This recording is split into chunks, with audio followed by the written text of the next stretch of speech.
लामटे साहेब. अध्यक्ष महोदय, 293च्या प्रस्तावावरती मी बोलण्यासाठी उभा आहे. या महायुती सरकारनं पुण्यश्लोक अहिल्यादेवी होळकर शेतकरी कर्जमुक्ती योजना राबवली आहे. ही खरं तर महाराष्ट्रामध्ये सर्वात मोठी कर्जमुक्ती योजना ठरणार आहे. परंतु यामधून जे काही फॉरेस्ट वावदार शेतकरी आहेत, आदरणीय कृषी मंत्री भरणे मामा इथं उपस्थित आहे, तर या फॉरेस्ट वावदार शेतकऱ्यांचा फार्मर आयडी तयार होत नाही आणि तो आयडी तयार न झाल्यामुळे हे सगळे जे फॉरेस्ट वावदार शेतकरी आहे त्यातले बहुसंख्य आदिवासी भागातले शेतकरी आहेत, यांना ह्या कर्जमाफीत ते बसले जाणार नाही. तर तो फार्मर आयडी त्यांचा तयार करून घेतला जावा. दुसरी गोष्ट, 2020-21च्या दरम्यान जी काही कर्जमाफी योजना झाली होती, तर त्यावेळेला जे शेतकरी बसलेत किंवा त्याच्या आधीचे जे शेतकरी आहे, तर त्यांचा समावेश आता या कर्जमाफी योजनेमध्ये होताना दिसत नाही. म्हणून काही झालं तरी ह्या 2024च्या कर्जमाफी योजनेमध्ये ह्या मागच्याही शेतकऱ्यांचा समावेश झाला पाहिजे, जेणेकरून याचा जो काही फायदा आहे तो सर्व शेतकऱ्यांना होईल. शेतकरी हा आपला पोशिंदा आहे आपण असं म्हणतो, आणि त्याचा गैरफायदा घेऊन मग बाकीची मंडळी जे विरोधक आहे ते राजकारण करून पाहत आहे. तर आपण शेतकऱ्यांच्या हितासाठी आतापर्यंत जे काही निर्णय घेतलेत त्यामध्ये महाडीबीटी एकत्रित प्रणाली योजना, की ज्याच्यामध्ये शेतकऱ्यांना यांत्रिक करण्यासाठी शेतीसाठी यांत्रिकीकरण करायचं आहे, तर त्यासाठी वारंवार पहिल्यासारखे अर्ज करावे लागत नाही आणि महाडीबीटीच्या माध्यमातून त्यांना ती योजना तिथपर्यंत पोहोचते.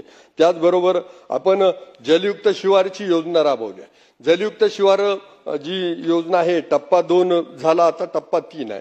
तर याच्यामध्ये गाळमुक्त धरण आणि गाळयुक्त शिवार, तर याच्यामध्ये जे काही गाळ धरणांमधले काढायचे तर याच्यासाठी जाचकाठी नको. तहसीलदारांनी परवानगी सरळ देऊन टाकावी किंवा ग्रामपंचायतीनं परवानगी द्यावी. फॉरेस्ट विभागात असेल तर फॉरेस्टनं परवानगी द्यावी आणि शेतकऱ्यांना तो गाळ काढू दिला जावा. जर त्याच्यासाठी वारंवार आपल्याला कागदांसाठी हेलपाटे मारावे लागले तर शेतकरी त्याला तयार होत नाही. स्वखर्चानं जर शेतकरी गाळ काढत असेल तर त्याला कुठल्याही अटी जाचक टाकू नये आणि तो मार्ग मोकळा करून द्यावा.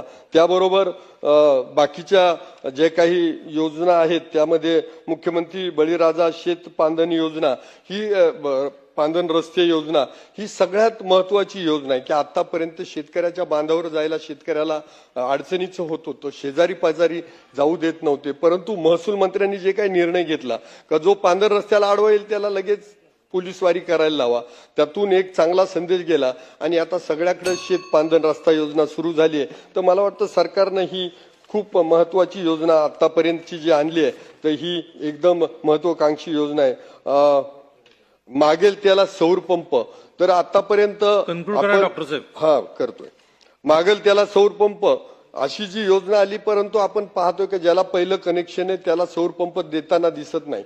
मला वाटतं शेतकऱ्यांना सौर पंप दिला तर जो अतिरिक्त ताण येतोय आणि जे आपण आता 6 ते 9चं लोड शेडिंग करत होतो किंवा ज्या शेतकरी बांधवांच्या 8 तास लाईट द्यायची ती दिली जात नव्हती, तर मला वाटतं हे मागेल त्याला सौर पंप योजना जर दिली गेली तर मला वाटतं लोड शेडिंग पासून शेतकरी तरी मुक्त होईल.